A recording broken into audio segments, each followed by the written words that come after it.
Mat ha, nagkita na ba tayo dati? Bye ate! Nay, parang nakita ko na po yun dati.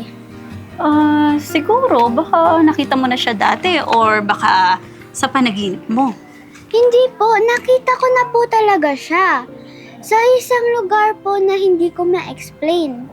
Hayaan mo na, maaalala mo din kung saan mo siya nakita. Sana nga po, hindi ko natanong yung name niya. E di, ask mo na lang ulit pag nakita mo siya mamaya. Okay po. Oh, wait lang ha, tatawagan ko lang si Ate Bianca mo.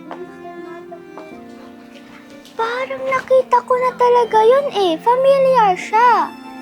Saan ko ba kasi siya nakita? Inom ka muna ng tubig, baka napagod ka. Thank you po, Nay.